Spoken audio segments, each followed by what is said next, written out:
This is the 2023-2024 AIAA Design Build Fly Senior Design Team representing North Dakota State University. Members include Caleb Hagan, Gavin Fredericks, Noah Schmidt, and Kyle Vanasek. And the mentors for this project are Dr. Susan and Dr. Zong. The AIAA DBF competition is held annually and challenges teams to design, build, and fly a remote-controlled aircraft with a set of new design constraints and mission objectives each year. This year's theme was urban air mobility, and amongst many specific design constraints, the requirement that affected our design the most was a cargo compartment that was fit to support different sized and shaped loads for each of the three missions. There were many engineering specifications as well that drove our design.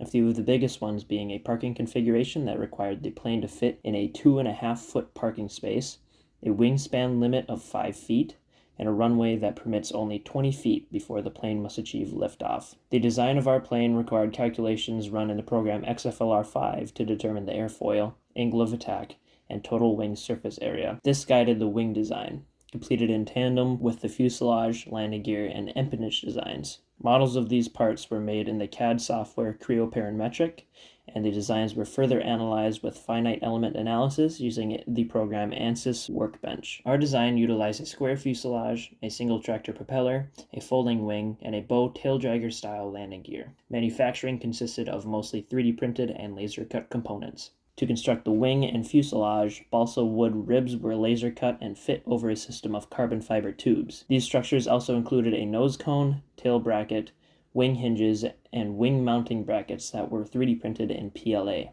The tail was also laser cut balsa attached to the extended carbon fiber tubes from the fuselage.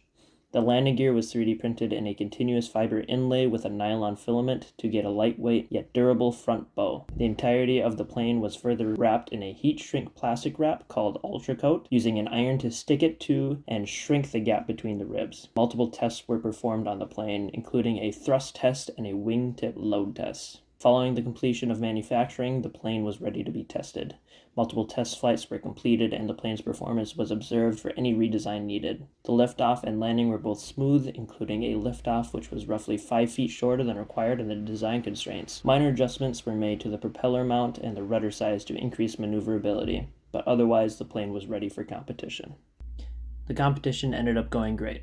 Our plane completed all 4 missions, resulting in our team taking 29th place out of 110 teams. We would like to acknowledge our mentors, the AIAA Student Chapter, our pilots from Valley RC Flyers Club, Innovation Studio, and North Dakota Space Grant Consortium.